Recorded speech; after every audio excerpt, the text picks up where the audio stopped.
Para nós, o casamento é uma viagem de destino desconhecido.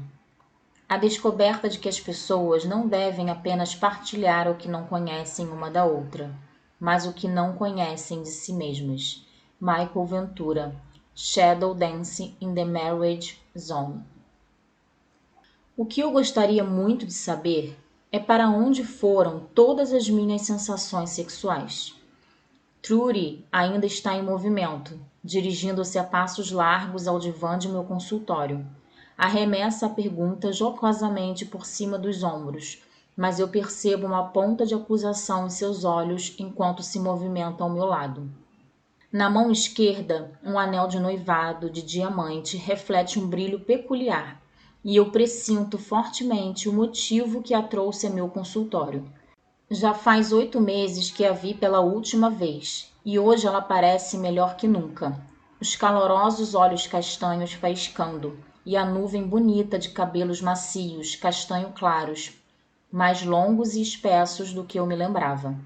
O rosto tem a mesma atração doce, quase travessa, mas as duas aparências que certa vez ela alternou cronicamente, a de órfã infeliz e a de sofisticada e insegura, foram substituídas por um brilho feminino de confiança. Ela progrediu bastante nesses 3 anos após a tentativa de suicídio, quando o caso com Jim, o policial casado, terminou. Estou feliz de ver que seu processo de recuperação está em pleno andamento. Trudy ainda não sabe, mas mesmo os problemas sexuais que enfrenta agora são parte de um processo inevitável de sua recuperação. Conte-me, Trudy, peço a ela que se acomoda no divã. Bem, eu tenho um homem maravilhoso em minha vida. Lembra-se de Hal? Estava me encontrando com ele quando vi você pela última vez. Lembro-me muito bem do nome. Ele fora um dos muitos homens com quem Trudy se encontrava quando parou com a terapia. Tinha feito um comentário sobre Hal. Ele é bom, mas é um pouco cansativo. Conversamos bastante e ele mexe completamente comigo de forma confiável. Tem boa aparência também, mas eu não sinto excitação alguma, de forma que acho que não é ele a pessoa certa. Trudy concordara comigo naquela época que precisava fazer uma tentativa de ficar com esse tipo de homem atencioso e fidedigno. Assim, decidiu continuar a vê-lo por algum tempo, só para experimentar. Agora Trudy continua orgulhosamente. Ele é muito diferente do tipo de homem com quem eu costumava me envolver, graças a Deus, e estamos noivos com casamento marcado para setembro. Mas, bem, estamos tendo alguns problemas. Nós não, na verdade sou eu. Tenho problema em me excitar de verdade. E uma vez que isso nunca foi um problema para mim antes, quero saber o que está acontecendo. Você sabe como eu costumava ser. Praticamente implorava por sexo com todos aqueles homens que nunca me amaram. Mas agora que não me atiro mais para ninguém, fico me sentindo como uma melindrosa, uma solteirona inibida. E lá está Hal, bonito, responsável, digno de confiança e realmente apaixonado por mim. E eu na cama com ele, sentindo-me como um pedaço de madeira. Faço um movimento afirmativo com a cabeça, sabendo que Trudy está enfrentando um obstáculo que muitas mulheres que amam demais devem superar quando se recuperam. Por terem usado a sexualidade como um instrumento de manipulação para forçar um homem difícil ou impossível a amá-las, ao verem esse desafio desaparecer, elas não sabem como agir sexualmente com um parceiro amoroso e que se entrega por inteiro. O mal-estar de Trudy é visível. Ela bate suavemente a mão no joelho, enfatizando quase todas as palavras. Por que não consigo ficar excitada com ele? Para de bater a mão e olha-me amedrontada. Será por eu não o amar realmente? É isso que está errado entre nós? Você acredita que o ama? Pergunto. Acredito que sim, mas estou confusa, pois tudo parece diferente do que eu sentia antes. Gosto muito de ficar com ele. Conseguimos falar de qualquer coisa. Ele sabe de toda a minha história, de forma que não há segredos entre nós. Não escondo nada dele, sou inteiramente eu mesma. O que quer dizer é que fico mais relaxada com ele do que jamais fiquei com um homem antes. Não estou sempre fingindo, o que é bom, mas às vezes agir dessa outra forma é mais fácil do que simplesmente relaxar e acreditar que esteja mantendo alguém interessado. Trudy continuou. Gostamos de muitas coisas em comum: navegar, andar de bicicleta e caminhar. Também temos valores idênticos e quando realmente discutimos, ele é sincero. Na verdade, discutir com Hal é quase um prazer. Mas no início, mesmo as conversas abertas e francas que tínhamos sobre nossos desentendimentos eram assustadoras para mim. Eu não estava acostumada a alguém sendo tão honesto e tão direto sobre o que sentia e esperando que eu agisse do mesmo modo. Hal ajudou-me a não ter medo de dizer o que eu pensava e o que eu precisava dele, porque nunca me puniu por eu ser honesta. Sempre acabamos esclarecendo as coisas e nos sentindo mais próximos logo após isso. Ele é o melhor amigo que já tive e fico orgulhosa por ser vista com ele. De forma que, sim, eu acredito que o ame, mas se estou apaixonada, por que não consigo me divertir com ele na cama? Não há nada de errado com a forma que ele faz amor também. Ele é bastante atencioso, quer realmente me satisfazer. Isso é uma novidade para mim.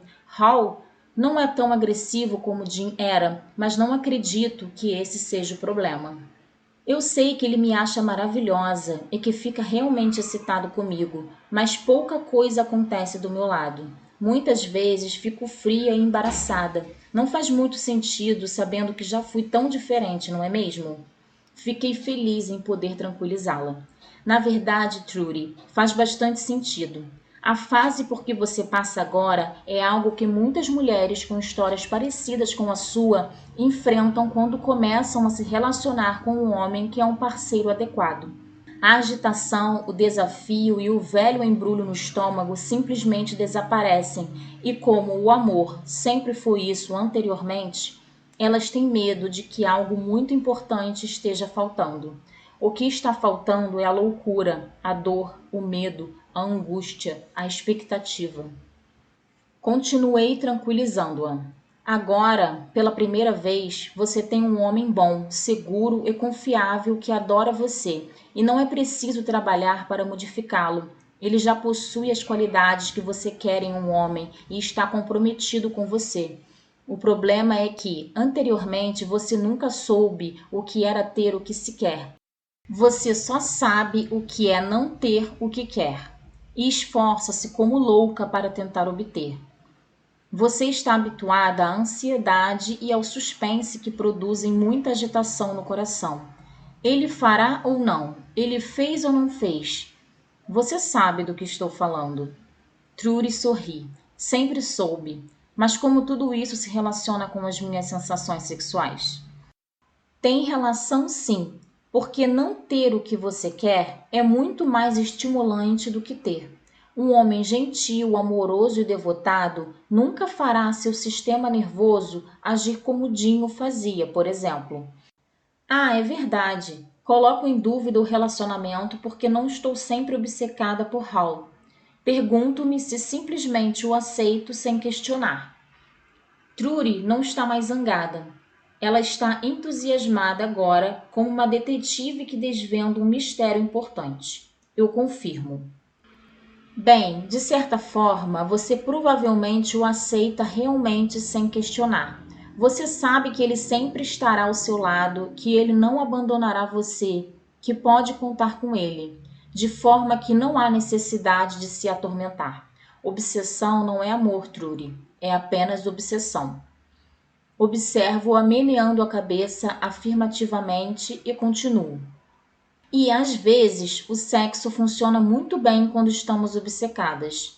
Todos aqueles sentimentos fortes de agitação e de expectativa ansiosa, até temerosa, contribuem para um fardo poderoso, erroneamente denominado amor. Na verdade, não passa daquilo mesmo.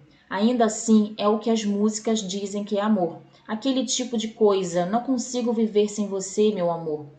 Poucas pessoas fazem canções dizendo como é fácil e agradável viver um relacionamento saudável de amor. Todos falam de medo, de dor, de perda e de inquietação. Dessa forma, chamamos aquilo de amor e não sabemos o que fazer quando aparece algo que não é louco. Se começamos a relaxar, tememos que não seja amor. Trudy concorda. Exatamente. É exatamente o que aconteceu.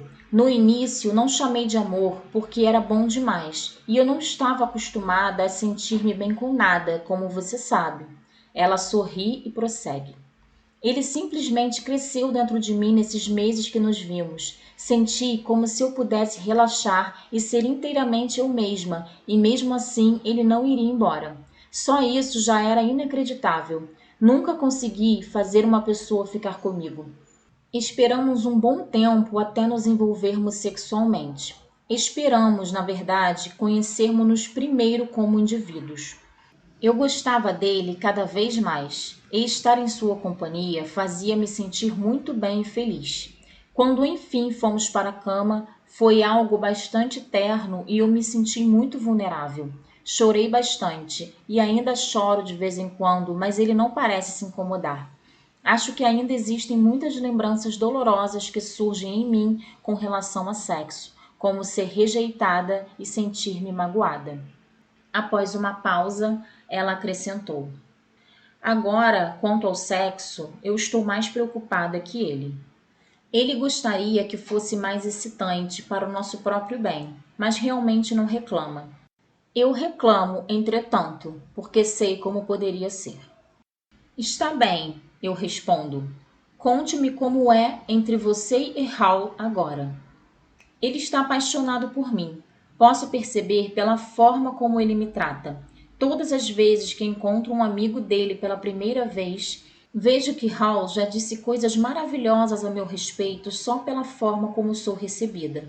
E quando estamos sozinhos, ele é bastante carinhoso, bastante ansioso para me fazer feliz. Mas eu fico constrangida, fria, tensa. Pareço realmente não me excitar para ele. Eu não sei o que me bloqueia. O que você sente quando você e Hal começam a fazer amor, Trudy? Ela permanece quieta por um instante, pensando. Então, olha para mim. Medo, talvez? E respondendo a própria pergunta. Sim, fico apavorada, realmente apavorada. Com medo de... Incito-a. Mais um silêncio de reflexão. Finalmente, ela continua. Não tenho certeza. De ser conhecida, de certa forma. Isso soa como a Bíblia, a forma como sempre falam disso. Então, ele a conheceu. Esse tipo de coisa. Mas, de certa forma, sinto que se eu permitisse, Hal realmente me conheceria. Não apenas sexualmente, mas de outras formas também. Parece que eu não consigo me entregar a ele. É simplesmente apavorante demais para mim. Faço a pergunta óbvia: o que acontecerá se você se entregar? Ai, meu Deus, eu não sei. Trudy começa a se ajeitar na cadeira. Sinto-me muito vulnerável, muito despida quando penso nisso. Sinto-me uma tola falando de sexo dessa maneira após todas as minhas experiências. Mas isso é diferente de certa forma. Não é tão fácil ter prazer com alguém que deseja completa intimidade comigo. Eu me fecho como uma concha, ou então acompanho os movimentos enquanto parte de mim se segura. Ajo como uma virgem tímida ou coisa parecida. Trudy, eu a tranquilizo. Quando se atinge a intimidade que você e Hal já têm e que poderão ter juntos no futuro, as pessoas se parecem muito como uma virgem. Tudo é novo e você é muito inexperiente quanto a ficar com um homem dessa forma. Com qualquer pessoa, na verdade. Você fica apavorada.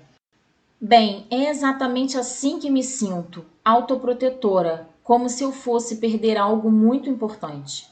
Sim, e o que você tem medo de perder é toda a sua armadura, sua proteção contra ser magoada. Embora anteriormente você se atirasse a homens, nunca se arriscou a ter intimidade de fato com nenhum deles. Você nunca teve de lidar com a proximidade porque nenhum deles conseguia ser íntimo também. Agora você está com Hal, que gostaria imensamente de estar próximo de você de todas as formas, e você está em pânico. Está tudo bem se estão conversando e aproveitando a companhia um do outro, mas com sexo, quando todas as barreiras possíveis entre vocês dois são removidas, é diferente.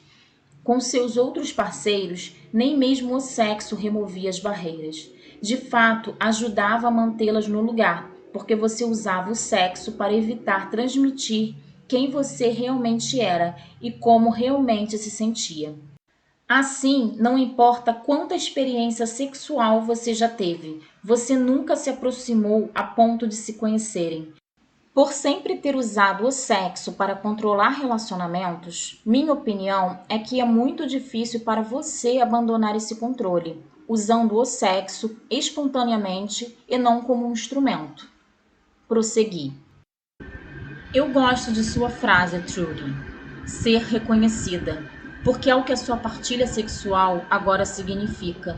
Você e Hal já partilharam tanto de vocês mesmos que o sexo tornou-se um aprofundamento do conhecimento um do outro, e não um impedimento. Os olhos de Trudy se umedecem de lágrimas. Por que tem de ser assim? Por que não consigo simplesmente relaxar? Eu sei que esse homem não me magoará deliberadamente. Ao menos, não acredito que ele o faça. Ao ouvir a própria dúvida, rapidamente muda de rumo. Está certo. Você está me dizendo que eu só sei ser sexy com alguém que não me quer realmente, de forma nenhuma, e que eu não consigo ser sexy com alguém como Hal, que é bom e gentil e que me acha maravilhosa, porque tenho medo da proximidade. Então, o que eu faço? A única saída é superar. Antes de mais nada, abandone a ideia de ser sexy e permita-se ser apenas sexual. Ser sexy é um ato. Ser sexual é relacionar-se intimamente a nível físico. Você precisará dizer a Hal exatamente o que acontece com você, conforme acontecer. Todos os sentimentos, não importa que sejam irracionais. Diga a ele quando tiver medo, quando precisar se afastar e quando estiver pronta para deixar a aproximação acontecer. Se for preciso, tenha mais controle sobre o ato sexual e vá apenas tão rápido e tão longe quanto for agradável para você. Hal compreenderá se você pedir a ajuda dele para superar seus medos. E tente não julgar nada do que acontece com você. Até agora, amor e confiança não são áreas em que você tenha muita experiência. Esteja preparada para caminhar vagarosamente para construir a disposição de se entregar. Sabe, Trudy, em todo aquele sexo de antes havia pouca entrega, mas havia bastante direção e controle de outra pessoa, manipulando-a através do sexo e praticando bastante auto-arbítrio. Você se comportava de forma a reviver os delírios. Veja o que você fez anteriormente e o que está tentando fazer agora. Como a diferença entre fazer o papel de uma grande amante e permitir-se ser amada. Fazer aquele papel pode ser muito estimulante, principalmente quando você tem a atenção da plateia. Permitir-se ser amada é muito mais difícil, porque essa permissão vem de um lugar muito particular, do lugar onde você já se ama. Se lá já existe bastante amor, é mais fácil aceitar que você merece o amor de outra pessoa. Se existe pouco amor por você mesma, é muito mais difícil deixar o amor que vem de fora entrar. Você progrediu bastante em se amar. Agora você se encontra na etapa seguinte, confiar o suficiente para se permitir ser amada por esse homem. Trudy reflete. Todo aquele abandono desenfreado que eu costumava praticar era, na verdade, bastante calculado. Posso perceber isso. Não havia absolutamente muita renúncia, embora fosse uma atuação estimulante. Então, agora eu tenho que parar de tentar e começar simplesmente a ser. Engraçado como é muito mais difícil ser amada. Ela prossegue pensativamente. Sei que ainda tenho um longo caminho a percorrer nesse sentido. Às vezes, olho para Hal e fico pensando como ele pode estar tão encantado comigo. Não estou certa de que haja algo maravilhoso em mim, quando não estou fingindo bastante, dando um show espetacular. Os olhos de Trudy se arregalam. É isso que está sendo tão difícil para mim, certo? Não ter que fingir. não ter que fazer muita coisa especial, não ter que tentar. Tenho tido medo de ser amorosa com Hal, porque eu estava certa de que não sabia como fazê-lo. Eu achava que, a menos que continuasse com minha rotina de sedução, qualquer coisa que eu fizesse com ele não seria suficiente e ele ficaria aborrecido. Eu não conseguia usar a sedução, porque éramos bons amigos antes de nos tornarmos amantes, e era completamente inadequado para mim, de repente, começar a suspirar e a me atirar a ele. Além do que, não era necessário. Ele já estava bastante interessado sem eu fazer nada daquilo. Trudy prossegue. É exatamente assim com o resto. É mais fácil do que pensei. O fato de eu ser simplesmente eu mesma é suficiente. Ela para, olhando-me timidamente, e pergunta: Você vê isso acontecer o tempo todo? Não com tanta frequência quanto gostaria. O aspecto com que está lutando agora é apenas uma consequência para uma mulher que realmente se recuperou de amar demais. E a maioria das mulheres não se recuperam. Elas gastam tempo e energia e passam suas vidas utilizando a sexualidade como um instrumento, tentando transformar uma pessoa que não é capaz de amá-las em uma que seja capaz.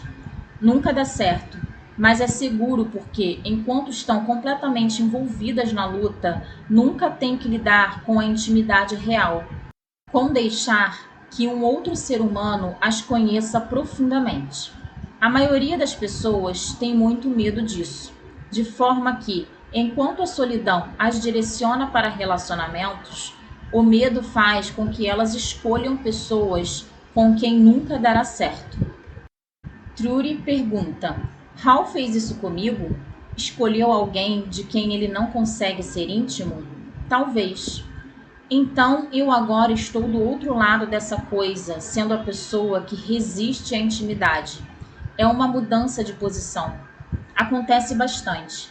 Todos possuímos a capacidade de desempenhar ambos os papéis. O perseguidor, que é o que você costumava ser, ou o distanciador, que é o que seus parceiros costumam ser. Agora, até certo ponto, você é a distanciadora, a pessoa que está fugindo da intimidade. E Hal faz o papel de perseguidor. Se você parasse de correr, seria interessante ver o que aconteceria. Perceba, a tendência é que se mantenha a distância entre você e outra pessoa. Você pode trocar os papéis, mas a distância continuará inalterada. Então, não importa quem está perseguindo e quem está fugindo. Nenhum dos dois tem que lidar com o fato de ser íntimo, diz Trudy, e cautelosamente prossegue. Você não acha que é o sexo, não? É a proximidade que é tão amedrontadora. Mas eu realmente acho que quero permanecer parada e deixar que Hal me apanhe. Isso me apavora e parece incrivelmente ameaçador, mas eu quero diminuir a distância. Trudy fala da disposição em iniciar um novo relacionamento com outra pessoa que pouquíssimos atingem. A necessidade de evitá-lo está por trás de todos os conflitos em que se envolvem mulheres que amam demais e homens que amam pouco. As posições de perseguidor e distanciador são reversíveis, mas para duas pessoas eliminá-las completamente, é necessária uma coragem rara. Eu dou a única orientação que posso oferecer para ajudar a jornada dessas pessoas. Bem, minha sugestão é que você converse sobre tudo isso com Hal. E não pare de conversar quando os dois estiverem na cama juntos. Deixe-o saber a fase por que você está passando. Essa é uma forma de intimidade muito importante. Permaneça bem honesta e o resto vem sozinho. Trudy parece imensamente aliviada. Ajuda muito compreender o que está acontecendo. Eu sei que você está certa, que tudo isso é novidade para mim e que eu não sei como lidar com o assunto ainda. Pensar que eu deveria ser tão agressiva quanto anteriormente também não ajudou. De fato, causou mais problemas. Mas eu já confio em Hal com meu coração e com meus sentimentos. Agora só preciso confiar nele com meu corpo. Ela sorri, movimentando a cabeça. Nada disso é fácil, não é? Mas é exatamente o que tem que acontecer. Virei lhe contar como as coisas estão caminhando e obrigada. Foi um prazer, Trudy. Respondo de todo o coração. Abraçamo-nos e nos despedimos. Para percebermos o quanto Trudy progrediu em sua recuperação, podemos comparar suas opiniões a respeito de si mesma e sua maneira de se introduzir num relacionamento íntimo com as características de uma mulher que se recuperou de amar demais. Tenha em mente que a recuperação é um processo que dura a vida toda e um objetivo que nos esforçamos para atingir, em vez de ser uma meta que alcançamos de uma só vez. Estas são as características de uma mulher que se recuperou de amar demais. 1. Ela se aceita completamente, mesmo enquanto quer modificar partes de si. Existe uma autoconsideração e um amor por ela mesma que são básicos e que devem ser alimentados. 2. Ela aceita os outros como são, sem tentar modificá-los para satisfazer suas necessidades. 3. Ela está ciente de seus sentimentos e atitudes com relação a cada aspecto de sua vida, inclusive sua sexualidade. 4. Ela cuida de cada aspecto dela mesma, sua personalidade, sua aparência, suas crenças e valores, seu corpo, seus interesses e realizações. Ela se legitima, em vez de procurar um relacionamento que dê a ela um senso de alto valor. 5. Sua autoestima é grande o suficiente para que possa aproveitar a companhia de outras pessoas, principalmente de homens, que são bons exatamente como são. Não precisa ser necessária para se sentir digna de valor. 6. Ela se permite ser aberta e confiante com pessoas adequadas. Não tem medo de ser conhecida num nível profundamente pessoal, mas também não se abre à exploração daqueles que não estão interessados em seu bem-estar. 7. Ela pergunta: esse relacionamento é bom para mim? Ele me dá a oportunidade de me transformar em tudo que sou capaz de ser? 8. Quando um relacionamento é destrutivo, ela é capaz de abandoná-lo sem experimentar uma depressão mutiladora. Possui um círculo de amigos que a apoiam e tem interesses saudáveis que a ajudam a superar crises. 9. Ela valoriza a própria serenidade acima de tudo. Todos os conflitos, o drama e o caos do passado perderam sua atração. É protetora de si mesma, de sua saúde e de seu bem-estar. 10. Ela sabe que um relacionamento, para dar certo, deve acontecer entre dois parceiros que compartilhem valores, interesses e objetivos semelhantes e que possuam ambos capacidade para serem íntimos. Também sabe que é digna do melhor que a vida tem a oferecer. Existem muitas fases na recuperação da doença de amar demais. A primeira fase tem início quando percebemos o que estamos fazendo e queremos parar. Em seguida, vem a disposição de obtermos ajuda para nós mesmos, seguida da tentativa inicial e verdadeira de assegurar essa ajuda.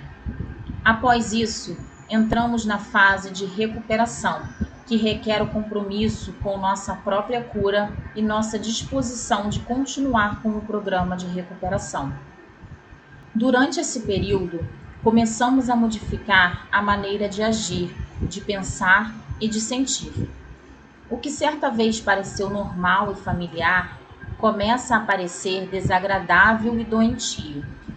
Iniciamos a fase seguinte de recuperação quando começamos a fazer escolhas que não seguem mais os velhos padrões, mas que valorizam nossa vida e promovem nosso bem-estar.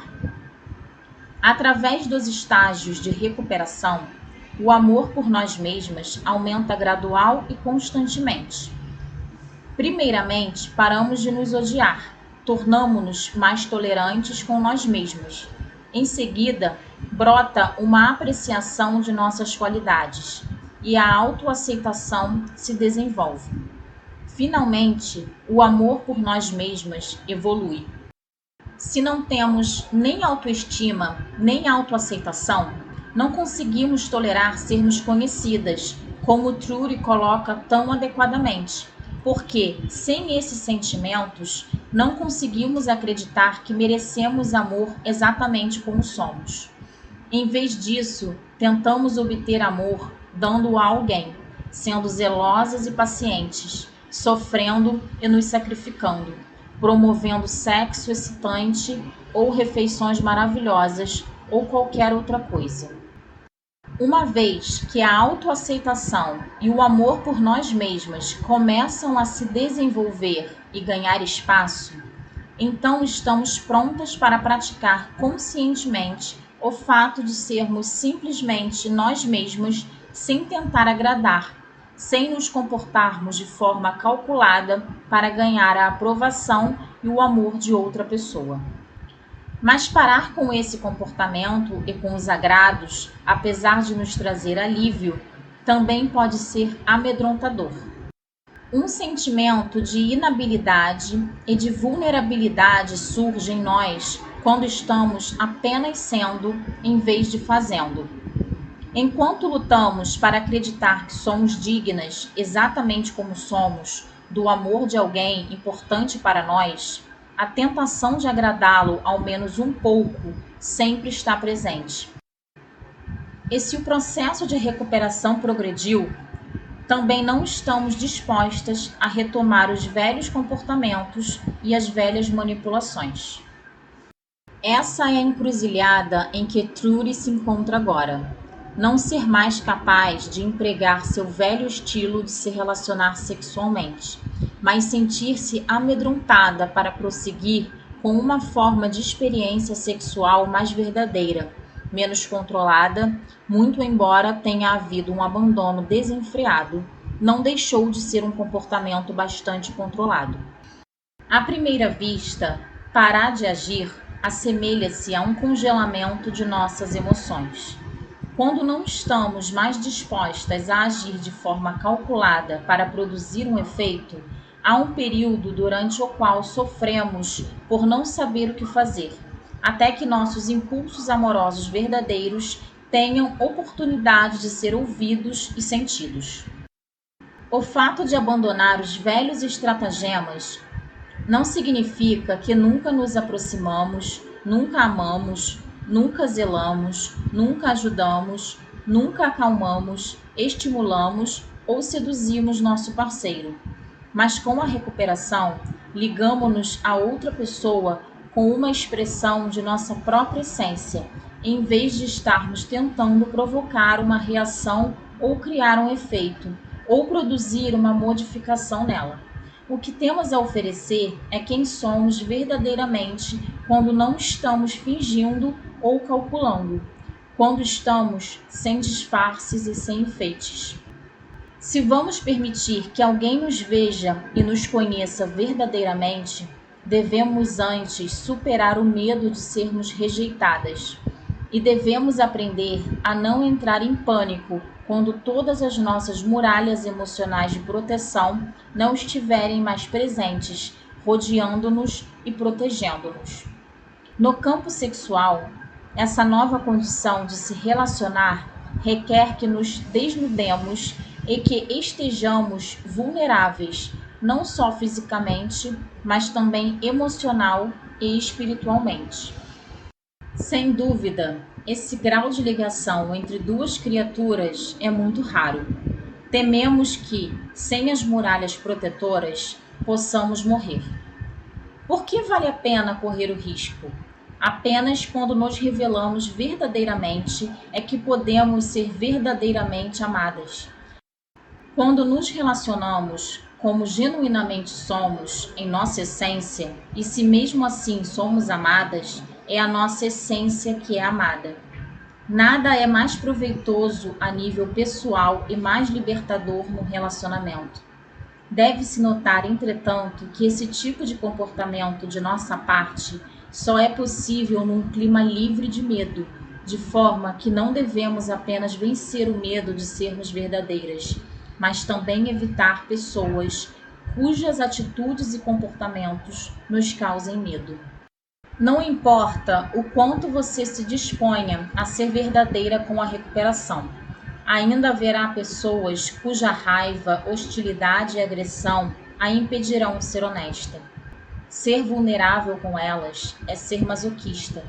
Assim, diminuir as muralhas e finalmente eliminá-las deve acontecer apenas com as pessoas, amigos, parentes ou amantes, com quem temos um relacionamento baseado na confiança, no amor, no respeito e na reverência por nossa frágil e singela natureza humana. O que acontece frequentemente com a recuperação é que os padrões de nos relacionar se modificam da mesma forma que nossos círculos de amigos e nossos relacionamentos íntimos. Modificamos a forma de nos relacionar com os nossos pais e com nossos filhos. Com nossos pais, nos tornamos menos carentes e menos agressivas, e frequentemente também menos gratas. Tornamo-nos mais honestas, não raro, mais tolerantes e algumas vezes mais autenticamente amáveis. Com nossos filhos, nos tornamos menos controladoras, menos preocupadas, menos culpadas. Relaxamos e os desfrutamos, mas pelo fato de sermos capazes de relaxar conosco e nos desfrutarmos. Sentimos mais liberdade de perseguir nossos próprios interesses e necessidades, e isso os liberta para fazerem o mesmo. As amigas de quem nos compadecíamos imensamente podem agora nos parecer obcecadas e doentias, e, apesar de procurar auxiliá-las ao máximo, não nos permitiremos carregar o peso de seus conflitos. A infelicidade mútua, como um critério para a amizade, é substituída por interesses recíprocos mais compensadores. Em resumo, a recuperação modificará sua vida até de muitas outras formas, que eu não posso sequer prever nessas páginas, e algumas vezes isso será desagradável. Não deixe que isso a bloqueie. O medo da mudança, de renunciar ao que sempre conhecemos, fizemos e fomos, é o que nos impede de nos transformarmos em um ser maior, mais saudável e mais verdadeiramente amável. Não é a dor que nos impede. Nós já estamos suportando níveis alarmantes de dor sem perspectiva de alívio, a menos que nos modifiquemos. O que nos impede é o medo do desconhecido. A melhor forma que conheço de se enfrentar e combater o medo é unir forças com as companheiras que estão na mesma jornada. Encontre um grupo de apoio formado por aquelas que estejam a caminho ou já chegaram ao destino a que você quer chegar. Junte-se a elas no caminho para uma nova forma de viver.